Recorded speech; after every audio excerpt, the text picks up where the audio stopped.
ปลาคลายอิง Paladji.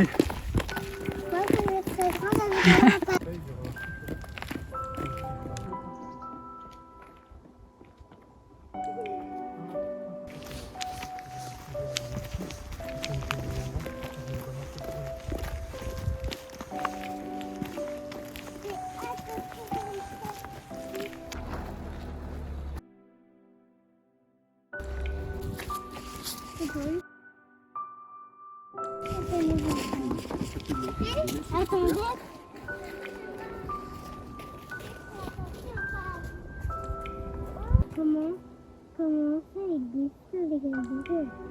Les Cailloux. Bon, les cailloux, ça a toujours existé. Ils sont restés des millions d'années. Les cailloux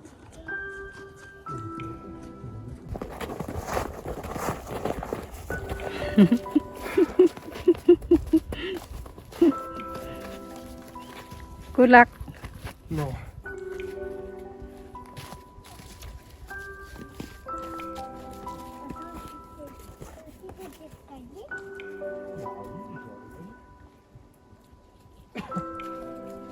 J'y arrive pas. Approche ta tête อัน encore. นี้ต้องใส่หัวตรงนี้ J'y arrive pas. ทำไม Attends, je vais t'aider. อ่ะพี่มาดีเอาหัวใส่พี่มาดีเอาหัวใส่เร็วเออกึกกึ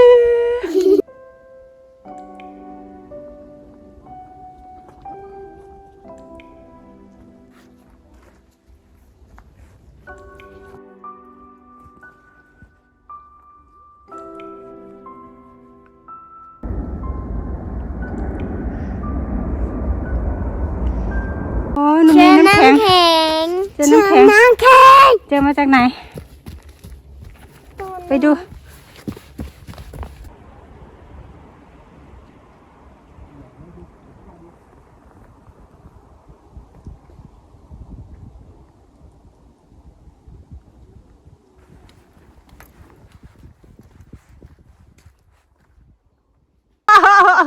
Papa, anything okay? ป๊าขึ้นไปเอาน้ำแข็งโอ้ละละ Attendez. ปาม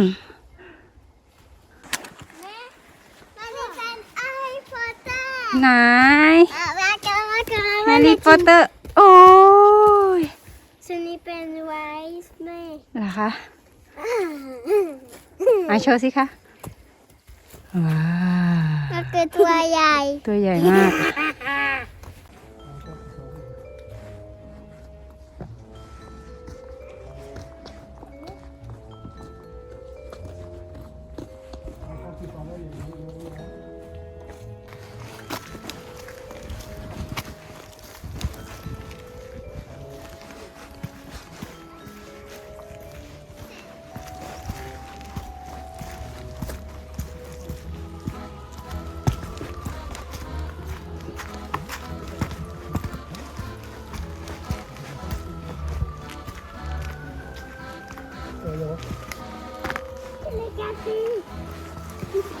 On avance et on fait doucement. Allez.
No,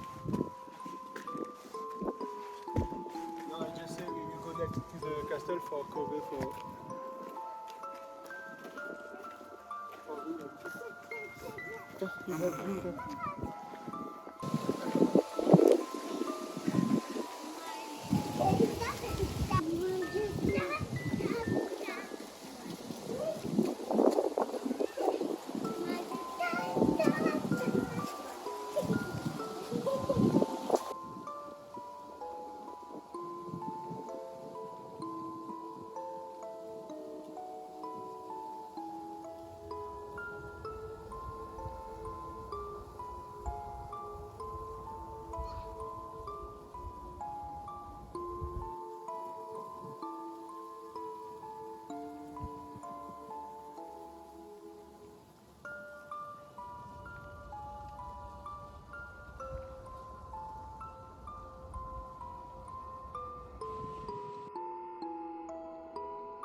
ต้นไม้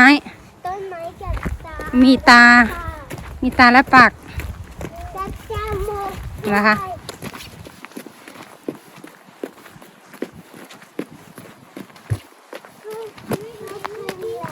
แม่ตรงนี้ด้วย ตรงไหนคะ นี่ ฮะโอ้ยต้นไม้มีปาก ไม่เห็น เห็นไหมคะ เมื่อกี้เราไม่เห็นปะคะไม่เห็น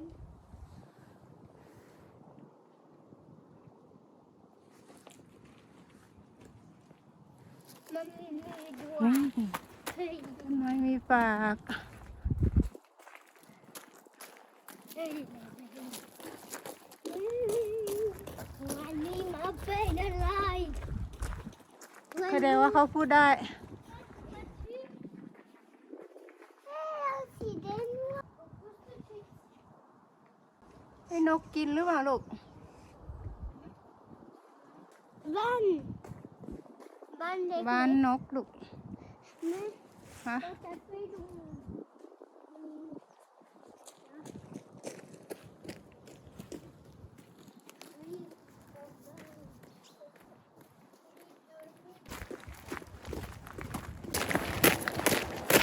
มันจะเอาหนัว เอานัวเหรอ ไปเอาที่ต้นไม้ไป ไปเอาที่ต้นไม้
เป็นน้ำแข็งเหรอคะ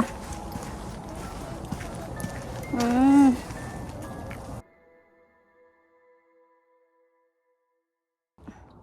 Fall from upstairs go down and after that you have something like that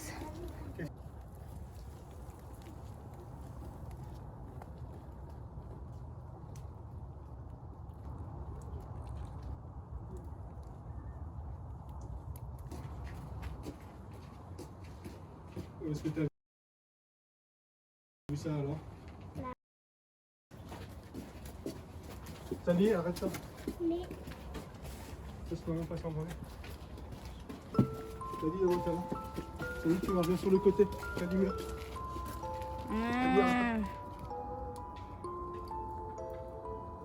It's clear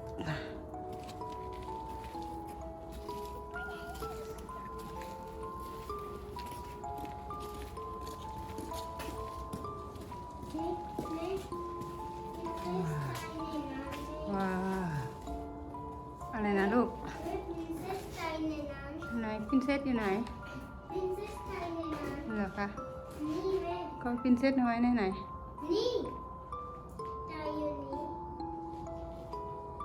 ตรงนี้เหรอ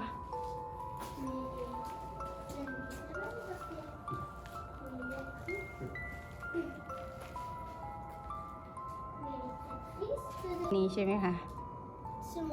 เขาบอกว่าที่เป็นแม่มดก็เลยเอามาใส่ไว้ในนี้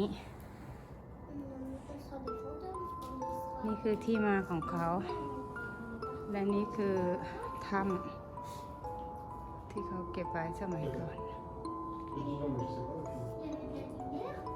Ici?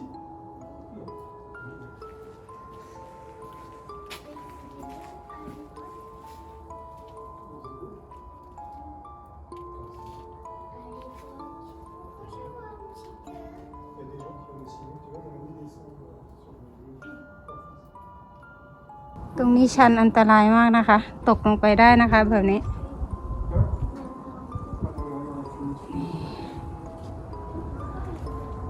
อากาศหนาวแบบนี้นะคะ ก็มีน้ำแข็งเกาะ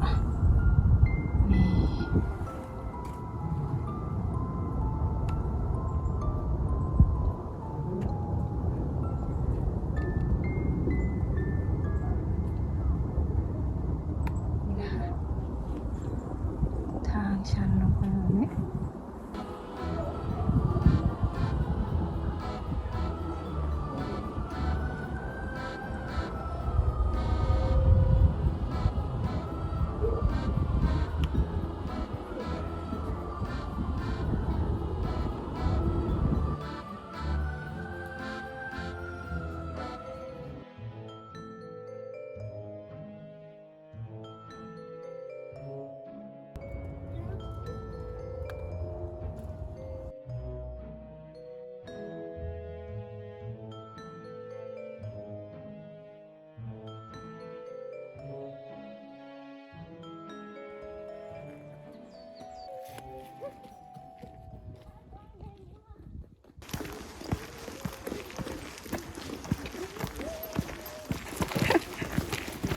เดินถอยหลัง